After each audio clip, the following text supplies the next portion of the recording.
Let me welcome LaJoyce Brookshire, Dr. LaJoyce Brookshire. Hello. And she came bearing gifts. Oh, I did. Yes, activist extraordinaire. She tells about this new company that she's working with as well. Let me welcome Debra Fraser-Howze. Thank you, Karen. Welcome. Thank you. Okay, so World AIDS Day was on Sunday. I think it was December 1st. And I know someone dear to me, Hidea Broadbent, Yes. who I love with. Hidea. Oh, she's such a beautiful. Let me tell you how beautiful this young lady is. I've known her since she was 8 years old. I was gonna do a book with her.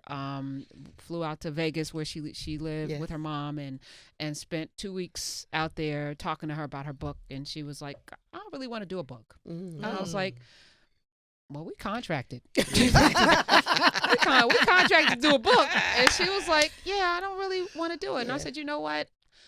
Then I'm not going to work. I'm not going to do this. So I went to the publisher and I said, I'm not, this young lady born with HIV AIDS, born out into this world, didn't ask for this disease. Right. She does not want this project to go forward. Y'all can do what you want to me. I'm not doing it.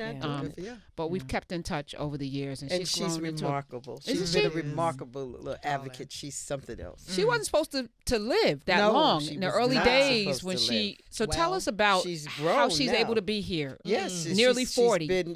She's on her medication. She's been very, very careful, and she's critically taking care of herself as far as her food and her diet and her medication is concerned. And she's got a very unique kind of spirit.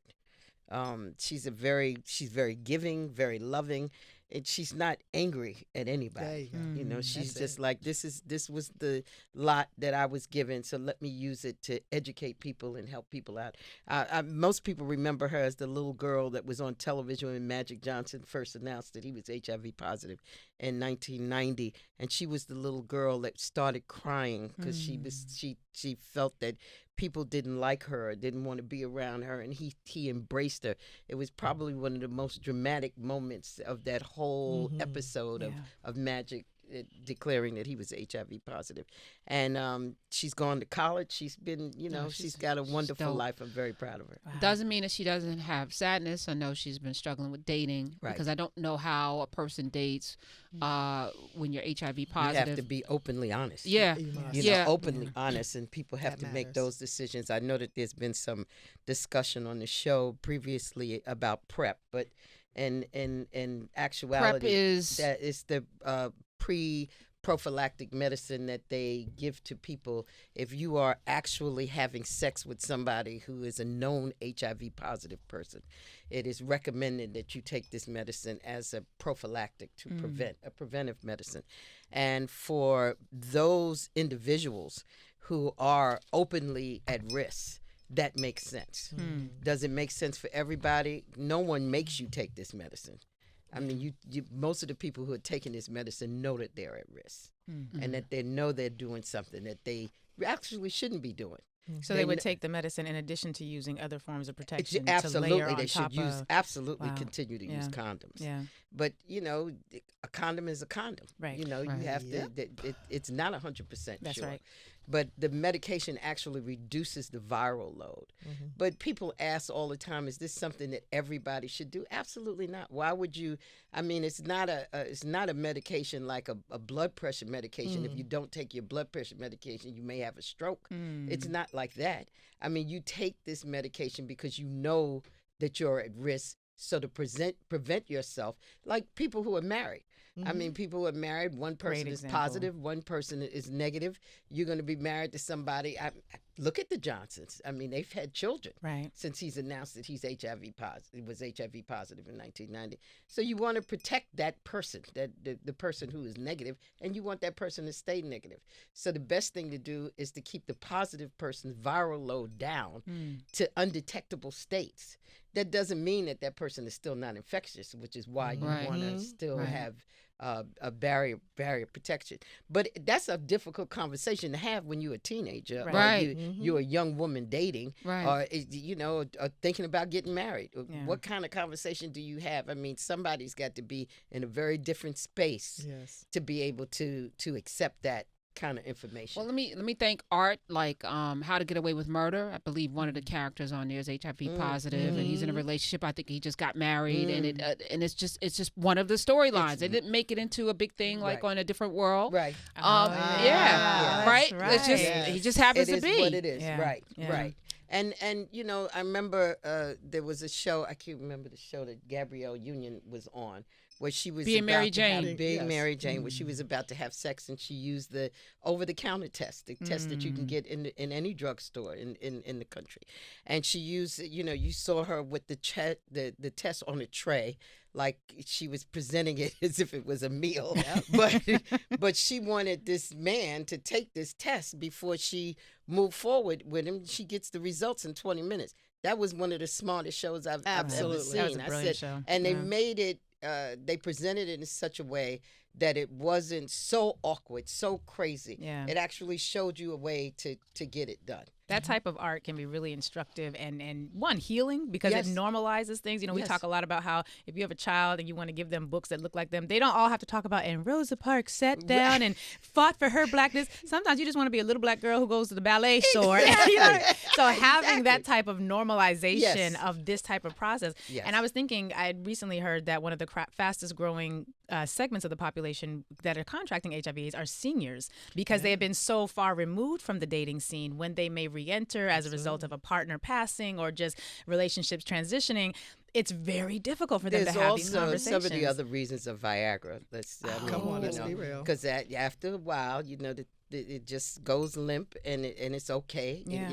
You know, it's part Wind of it the down. process. You're not supposed to be out there Just in them streets doing that. Calm yourself down.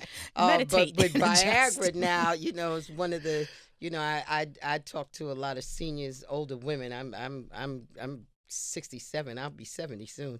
And, you know, women, friends of mine who are married, like, oh, this damn Viagra, I wish they would have stopped this. Why? You know, because this man wants to get in the bed and play with me all night, and I'm tired. So it's that is a big part of the new sexual revolution among senior citizens, and it's a big part in the rise in STDs among senior citizens too. So it's very serious. Yeah. And we have to be very, very careful about it. We're talking with Debra Fraser-Howze. She's the Senior Vice President at OraSure Technologies. This is the company that does the over-the-counter. I'm just recently retired from OraSure, and they do the over-the-counter test. They also do a rapid test for hepatitis C, which is another really fast-growing disease that is in our community more than other communities, and we got to be very careful. People they can walk around with hepatitis C for many, many, many years and not know it. What are the symptoms? You don't have any.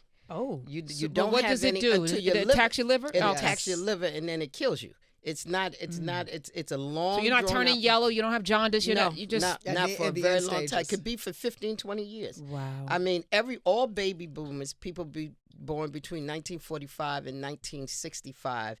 The CDC said you must get tested once. They even made a law that Medicare has to offer you a test, and you have to come in and get tested because they got to know, because over time your liver erodes.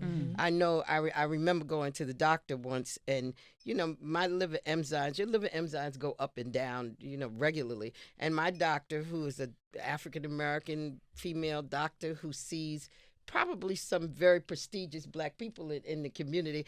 And she said, you know, I've been looking at these liver enzymes, but all y'all drink too much over the weekend. So when y'all get in here on Monday, y'all all messed up.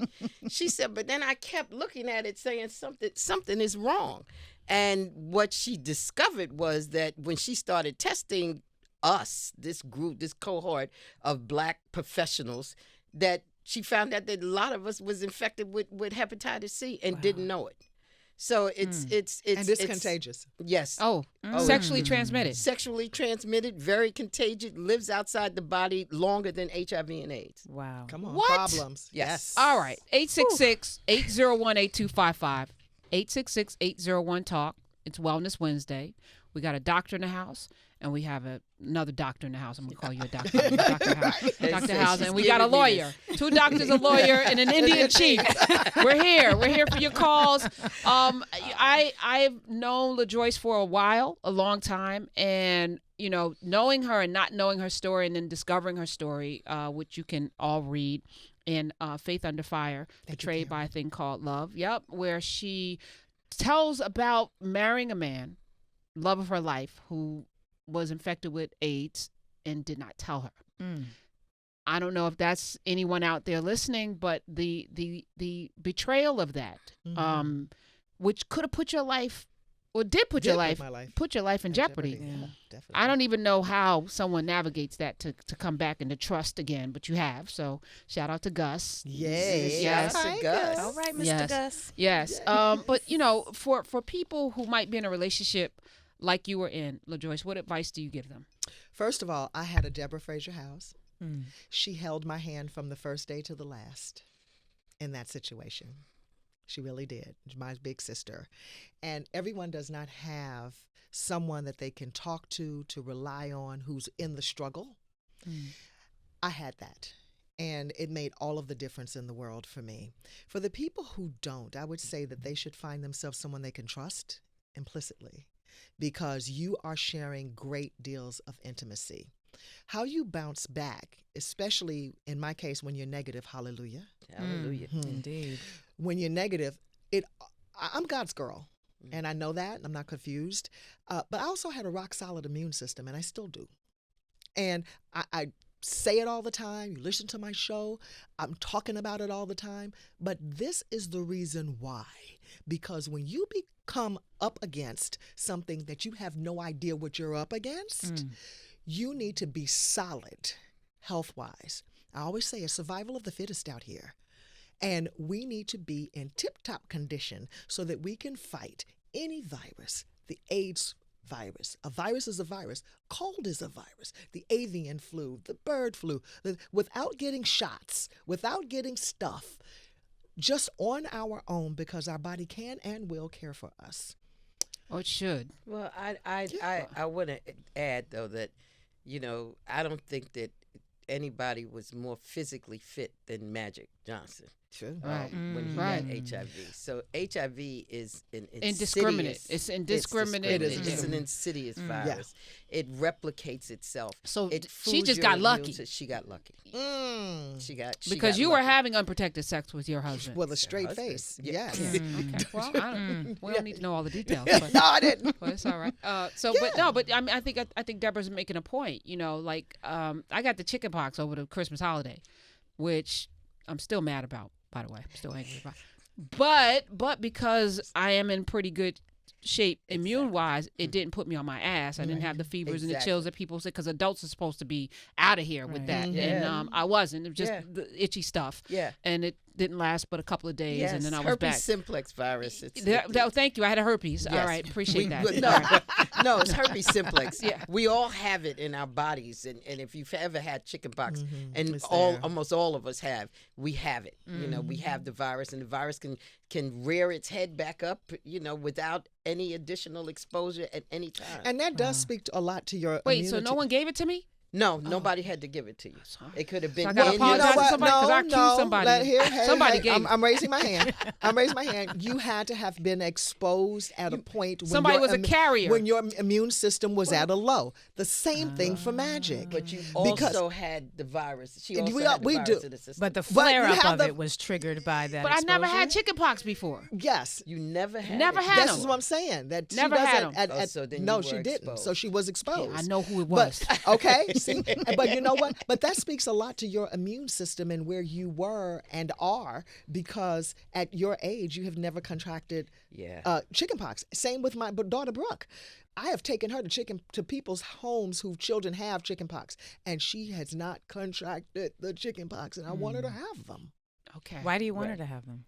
So that the virus can build be up in the immunity system and she can build up the immunity. Child. All right. And you don't want to be an adult. Right. No one wants to do that. My brother, sister, and I, we were all at the same time as Yes, kids. we over were the too. summer, What happens? like just all One together. gets it, One and day all gets the it, children and she get could not catch it. Wow. But there's something to be said, because when you said herpes, I was like, what? No, visceral reaction. Yeah, no, but herpes simplex is a different. Yeah, you type say of it, virus. but there's a stigma attached to that. There's no There's a question about stigma it. attached to There's HIV no AIDS. doubt. There's a No stigma, doubt. and No so question for about this community, Yeah. our True. community, Yeah. that's part of the reason why we don't go to the doctors and we don't tell the truth and we Right. don't communicate and have support systems because there's a lot of shame associated with people who have AIDS and Right. HIV, and there's a Right. lot of shame associated with people who have Right. herpes Right. and things like Right. that. You know, Right. I had a friend that I didn't know had herpes, and I hooked her up with somebody, and he was like, "Why didn't you tell me?" And I was like, "Tell you Said what? I didn't know. Yeah, I didn't Right. know," and I was Wow. like. Wow. And I didn't know what to say. That's not Yeah, it usually was like, girlfriend conversation over a glass of wine. It actually is if she's going to be the matchmaker. Well, yes. This is the point about standing It in might your be a truth. good Oh, you're idea. speaking aspirationally. Oh in yes, the way that that's we my should. darling. Okay, and the way all right. things should work, and Okay. especially after what we've all been through, and which is why we have the numbers that we have today. Come on now. Because people are not standing in their truth. They're not telling their stories. Clay Kane had a brilliant conversation this afternoon about people standing in their truth and owning up to who they are. And if we did more of that, we would not have this backdoor thing. We would not have the down low. We would not have so much shame in the community. We would not have people who are afraid of being ostracized amongst their own people and their own family. That woe unto that man who put his boy out on the street Right. because he caught him looking at male pornography. Woe unto him. That was a teaching moment, and he missed it. And 866 caused so much harm in the process. give out the number. Trauma. 866-801-8255. So how do we get over the stigma? You know, how Well, do your we? girlfriend did the right thing because she obviously had a conversation with this brother Well, yeah. and told him. Right. So she did the right thing, and that is the right thing to do. It is. But we like LaJoyce is right. We have to own up to what we have and what we're doing and how we're moving. And if you put yourself at risk, then you know that you're at risk. But you know, one of the things that scares me more than anything else is that we have a whole generation of young people. I say young because I'm almost 70, but you know, AIDS has been around for 35 years. So you've got a group of people who were born 35 years ago who never saw the That's it, tragedy the of ugly. this epidemic. The ugly. And particularly among gay men and black gay men who have the highest numbers. And we can't afford to lose another brother, gay, straight, Any kind. Yeah. So with the whole notion that they would be so ostracized to this day in this modern time when the whole stigma of being gay is still around, it's ridiculous. And for people who are oppressed and have always been oppressed, we should stay away from embracing anything that's associated with stigma to any other black people. That's right. And the welcoming and saying, you know, come on and talk to me. It's all right. That's it. And let them be at peace with who they are. Because we were listening to Clay on the radio on the way over here, and when he said about this man who took his son to a little black boy to a police station and dropped him off and said, "You no longer my son because I think you like men." What is that about? So you know that his own he masculinity. should be That's right. ostracized And his lack of faith in the community.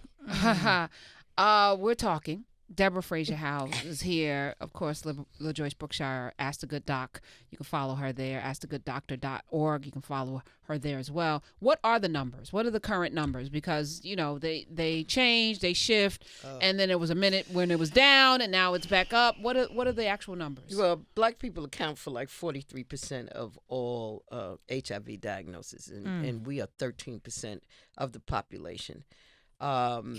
Numbers have decreased. Our numbers have decreased at about 5%.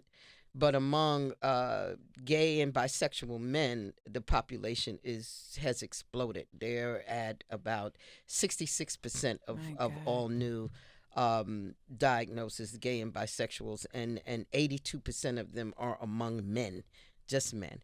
And the majority of the infections are now in the South, and we've got about 10 southern states where HIV is the highest. One of them is Miami, another is Atlanta, Baton Rouge. You've got areas that are in the South that are rural. So some of the change has been from some of the urban centers like New York and San Francisco and LA into the deep South of Columbia, North Carolina, South Carolina, and Baton Rouge, Louisiana, and just places where people don't have a lot of information, and it's getting all the support that people do in the urban areas. And those are also many Republican states that don't Yeah, have Medicaid they're full of expansion, Republicans, and they full don't of have AIDS. health care Full of options like AIDS. we have in other Right, spaces. and and Medicaid expansion doesn't exist in these Right. places. So now Right. they've cut off the access to health care Right. in a lot of these cities, particularly among poor African Americans. The way it matters. You know, we have. And we have had with this epidemic a state of emergency for a very long time. But just think about it, 35 years, and we've ostracized a community of people, of our own people, who have been dying from this. You know, when they discovered AIDS, and they used to call GRID, the gay-related immune deficiency disease, that was 35 years ago. Black men was dying then. Sure enough. Right. So they're still And women, dying. too. And Right. women. But they're still dying. And we have not yet gotten a handle on how to fix this crazy stigma so that some of this stuff can stop. I want to also thank Billy Porter, not Billy Porter, the creators of Pose. Yes. Because that show, you know, for somebody, I was around in the 80s and 90s, but not in that community to see it. And to fall in love with characters Yes. who are now going through, because that's the beauty of art. It makes you connect. Yes. Yeah. To have a connection with characters and then watch them go through something. Right. And I want to shout out Sandra Bernhard as well. She's on there. She's a Sirius XM member, family member. Just a brilliant, very poignant, very loving way that they've presented Another this way time. that art has, imitated life in a way that makes things make sense. Yeah. These are actually public health geniuses Right. doing these shows. Right. Definitely. Because they do it and say it better than CDC could ever say That's it right. to us in that community. I used to always say, we didn't know how infected we were or that we were infected until C. Everett Koop, who used to be the Surgeon General many, many years ago, came out and said, AIDS is coming into the black community like a locomotive out of control. It was 1984, and people were running around saying, what? What is he saying? Because the Surgeon General of the United States had not talked to black folks since they put a message on a pack of cigarettes. Wow. We hadn't heard anything from them. So what is he saying? It made people listen. But it was the art and the act up and all of that stuff that was going on around us that really made us stand up and take notice and say, oh, we're in this too?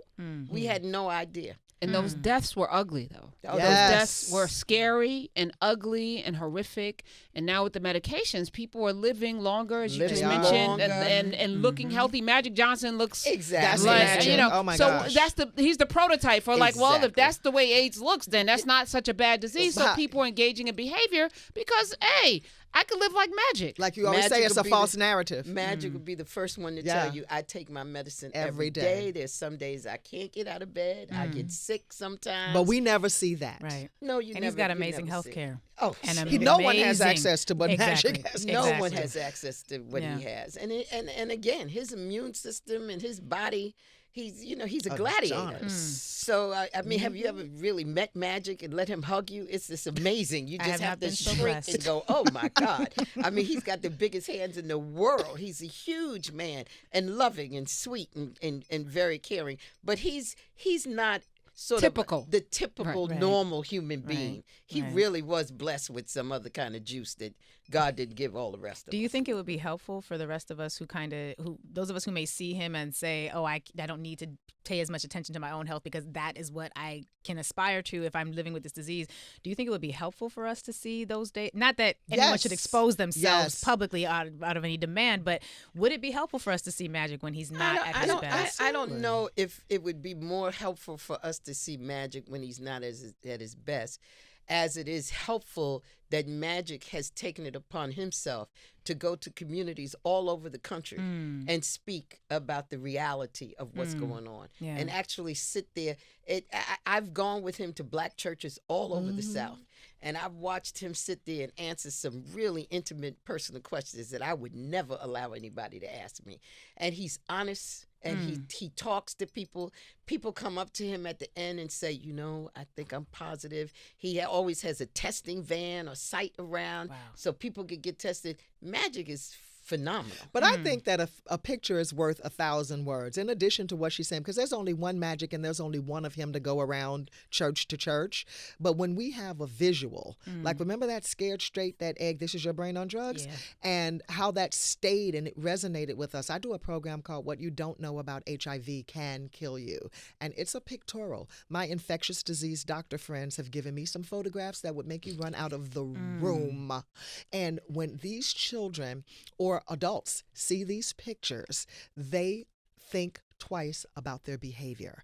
They cry, they throw up, they try to leave the room because they are graphic. And there are various stages of STDs, and we all know that STDs are precursors to HIV.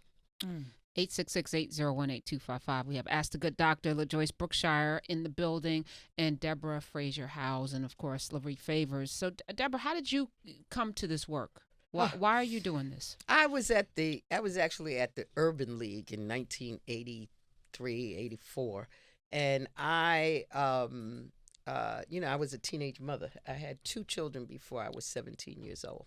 One is now an actress in Hollywood. She's in her 50s, and she'd kill me for saying that on the radio. And the other is the president now of the New York Urban League, lawyer, graduate of Columbia University. Tanya, the actress, a graduate of Vassar, with a degree in journalism. My girls did very well, and coming up. So when I got out of my master's program and decided I wanted to do something, I wanted to come home to the community and do something that made sense. So I opened up these teenage pregnancy programs through the Urban League all over the city. And we did like 1,500 girls came through the doors, and we sent them on back to school, showed them how to do work in school and take care of babies.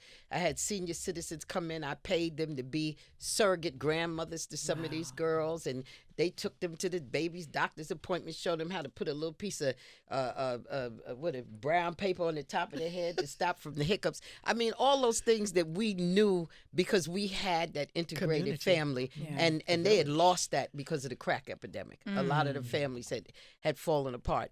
And I was in my office one day, and one of my directors called me up and said that a young man had gone to Harlem Hospital, one of the baby's fathers, and because I had them in the program as well. That's great. And he tested positive for AIDS. She said for HIV. What does this mean? And I called a cadre of doctors that work with my programs, the teenage pregnancy program. You need doctors around. And I said, what does this mean? Could the baby be positive and the mother be positive? He said, everybody could be positive and everybody could be dead in the next couple of years. And I said, well, how come nobody's telling us this? And I went back to look at the morbidity statistics in the city of New York, and they were horrific. And I said, something's going on here that they're not telling us, because some women were burying 2 sons, one gay, one drug addict. And I'm saying something's really off here. The women who, we had a program in the beauty parlor about sex, and the women, teaching your beautician how to talk to you about sex and handle condoms and all of that. And the women in the beauty parlor were telling me that they still did the hair of the dead. And in some cases, they would go and they would be able to tell by a person's hair whether or not they died from some blood-borne illnesses. So they were getting frightened about that. So when I understood that something was going on in the community that nobody seemed to really see or care about, I sent out a clarion call to all the leadership, the elected officials, the social policy experts, the media experts, everybody. And I said, we need to have a meeting at the Urban League because something's going on and we're getting ready to die. And I said, this is going to kill us. And took them aside, had the meeting. The clergy came the clergy. They were a trip. But they came and we created an organization called the National Black Leadership Commission on AIDS, which I ran for 21 years. We had 17 affiliates all over the country, and those affiliates were all led by black clergy.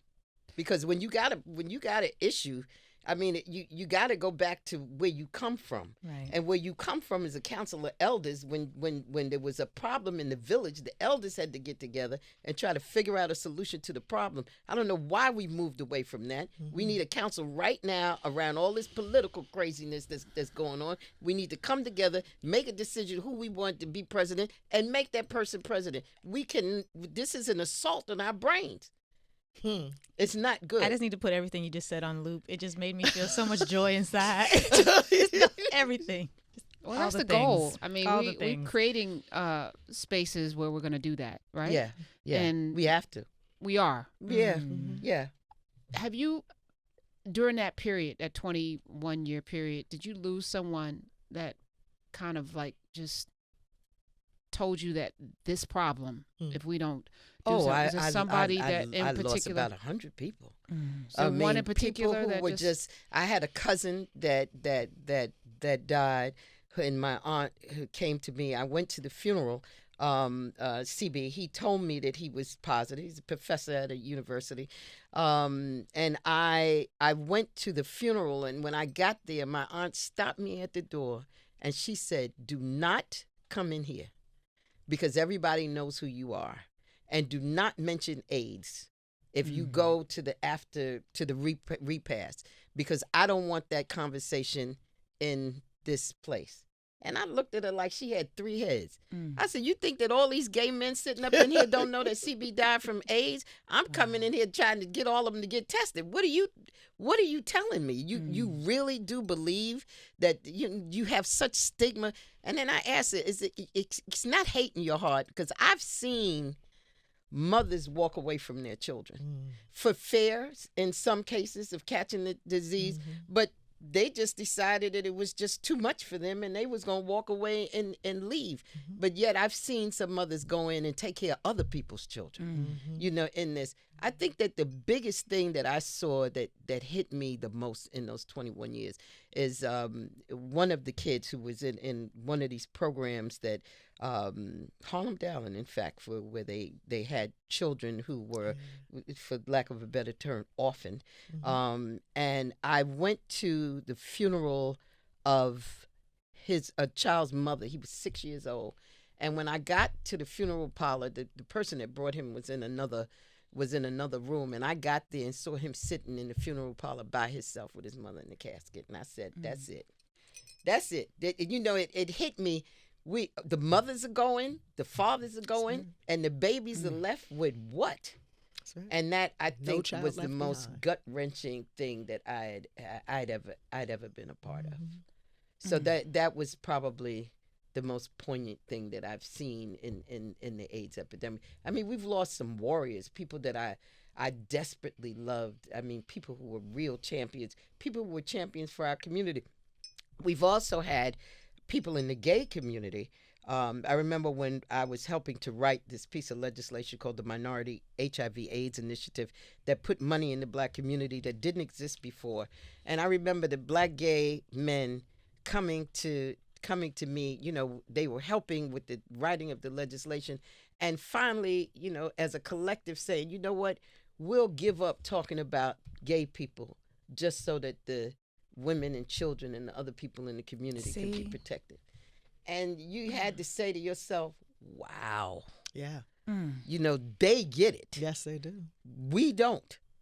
And wow, should we embrace this as a community? Look at these heroes. And as a model for how we should be treating each other. We were talking earlier before y'all came in about some of the choices that the black community can sometimes thrust onto the black gay community. Yeah. Are you black or are you gay? Right. Which one are you going to fight for? And an example like what you just gave showed how many of the most vulnerable in our community are often willing to center the needs of the community, which will often reject them in return for the good of the whole. And that type of model of recognizing my people are not healthy enough to have this engagement in a way that would be just for all of us. But for the sake of the good, I'm going to put my own needs to the side so that we can all have some benefit. Exactly. It was amazing to me. And when I saw that, it gave me renewed hope in being a Black person. And I was proud that Black women actually birthed these men. Love it. Debra Fraser-Howze, you did a piece of legislature.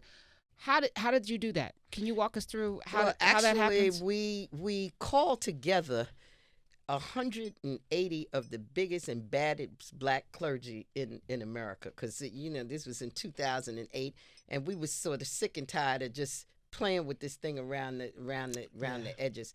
In 1998, we actually wrote the Minority AIDS Initiative, and in 2008, we brought these Black clergy together again to sort of push the initiative so that it would stay in the Black community, and it would ground us, and we would continue to get money. The legislation alone has raised billions of dollars for communities of color that would not have existed, and was not without a fight.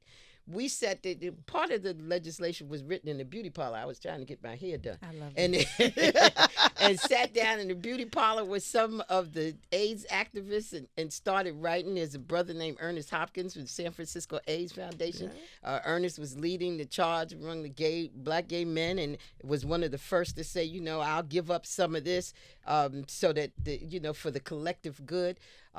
We had people there was 33 of us that met with the CDC and almost took the CDC over at a meeting, because they came out and told us that we were, 1 in 4 people who were HIV positive in the United States. And we said, we ain't but 13% of the population. What does that mean? And then when you sat down and calculated it, then all hell broke loose. We said, lock the doors. And it was like we put on our Vaseline and took off our earrings and stuff and said, it's time.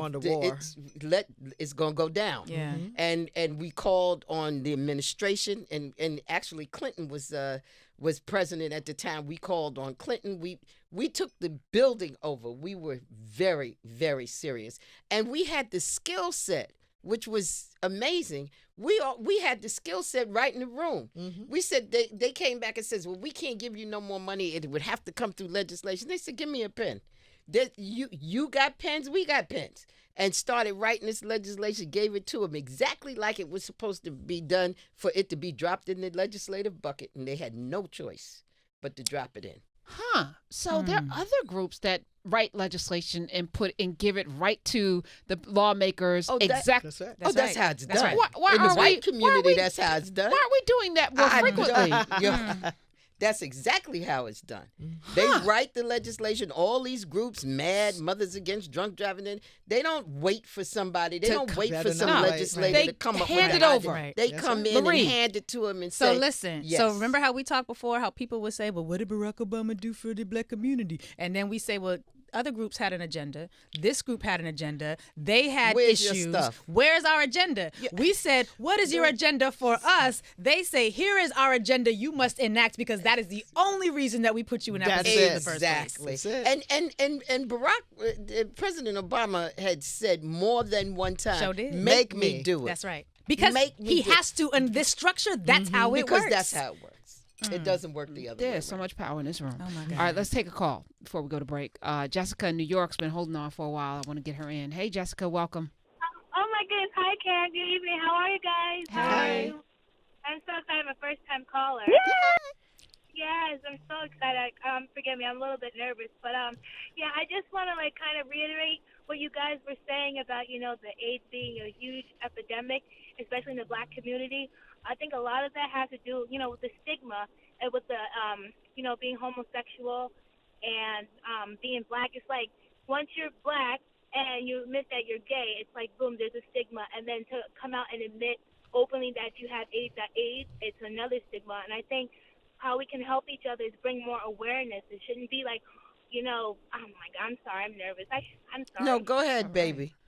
Yeah, I'm trying to explain it better, but yeah, it's just like, because one of my favorite YouTubers I follow, he lives in Atlanta, and he's openly just came out that he has AIDS, and I'm just like, wow, what are the chances? He's young, he's around my age, he's like in his early 30s, and he's opening and bringing awareness about it, and the fact that he's brave enough to say, wow, I have AIDS, like, I don't even know if I would have the courage to admit that. Like, it's that, once again, it's that stigma again, and like, again, in the Black community, like, we saw, it's like, I'm almost borderline atheist. I hate to bring it back to that, but I think religion also plays a big part in that, because it's like, I know God is love, and I think religion is real for those that believe, and I think it's a beautiful thing, but how dare you judge somebody for how they live? And, there's just it's too contradicting. But at the end of the day, we just need to realize we are all human beings, and we have to speak about it. We have to be open, and we have to just love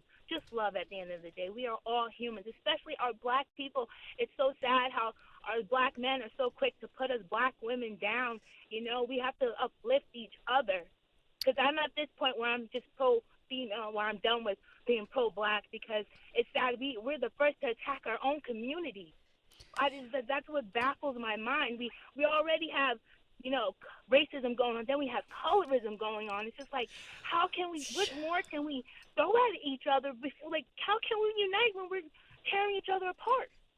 I think those are the things that she said at the end. I think those are such common sentiments that so many of us feel. A good sister who I was engaging with before, she was like, I give up on Black people every day, and then I got to go pray, and then I come back to Black.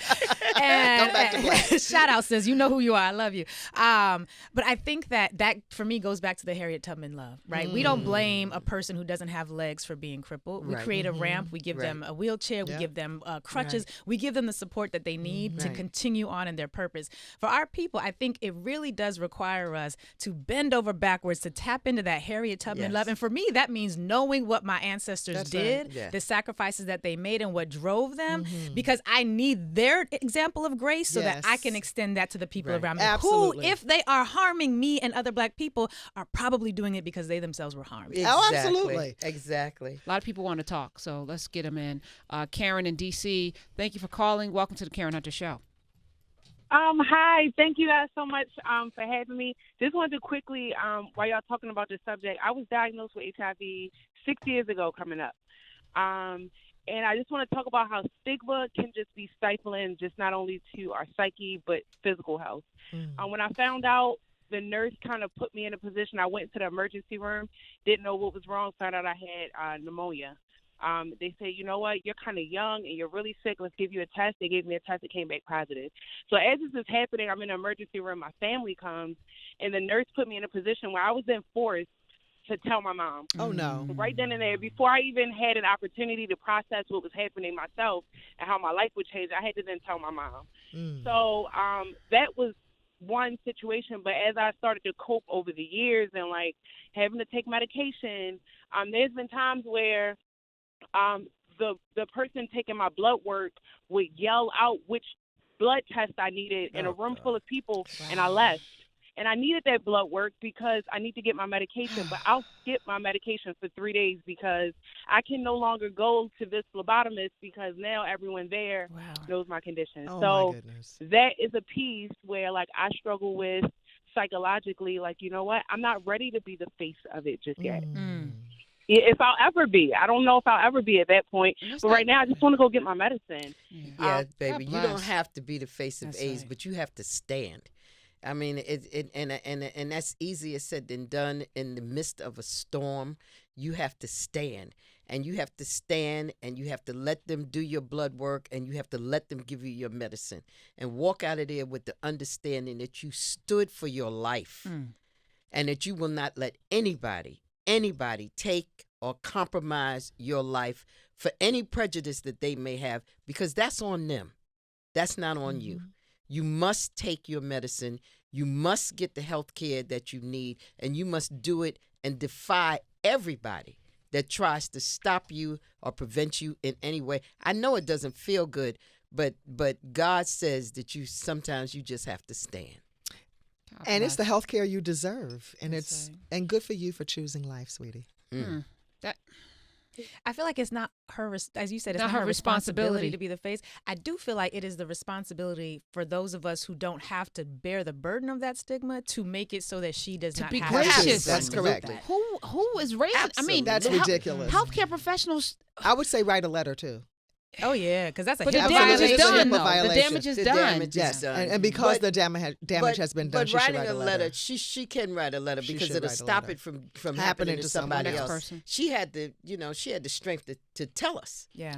You know how many people have gone through there that have not been told, that have not told anybody? God bless you, Karen. Thank you for being a part of our family. We have a couple of minutes left. Let's get Veranda in Florida in. Welcome to the Karen Hunter Show. Man, y'all, this is too much good information. Too many great women in the room at one time. I can't handle it. But Miss Howze, directly to you, ma'am. I am in awe of you. I had 2 children by the time I was 17, and you just spoke to my heart. Oh, God bless you. And I'm starting a nonprofit to see you have done everything you've done for 21 years working with HIV.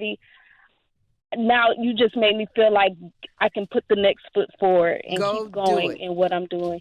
Go do it. So, Your experience. Let me tell you something. People talk about people's experience and they want to see what you got on your bio and all of that. And yes, I have all these degrees and I've gotten all these things done. But you know what? My experience comes from my life. And I was just telling the ladies in the room that I had to sit down and figure out what was different in my life that made me move forward as a teenage mother at 17. And when I figured out that it was the support system I had with my mother, my grandmother, people around me, there is no shame in being black. Amen. We are some of the most creative people in the world. You found an issue that you want to do a nonprofit on, you want to move forward, you've already done your chops. You already know how to get through the struggle. You got them babies. Those babies are fine. You moving yourself forward. Go do what you need to do for your community. Yeah. And you're going to be brilliant at it. Trust me. All right. All right. Like next time, Deborah, you got to come back. I will come back. Well, let me tell you where she's going to be. Okay, she's tell going us, to be please. joining us for the Wellness Warriors Weekend Getaway in Vermont in June 2020. She's going to be teaching the art of aging gracefully. So you can grab this wisdom for the whole weekend, sit at her feet, and join the rest of us as well. And they can tune in. Are you going to be on her show as well? You're going to be on? She is going to be on my show again. Okay. When she's not stuck doc. in D.C. again. Okay. So good. There's no such thing as being stuck. Not when we're talking about Debra Fraser-Howze. No way.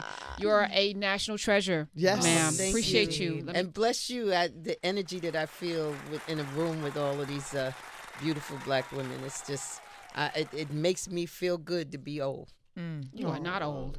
Well, There's somebody I'm 80 right holding now on to listening try. saying, That's that try- whippersnapper, yes. what is she talking about? That's right. 67. What is she talking about?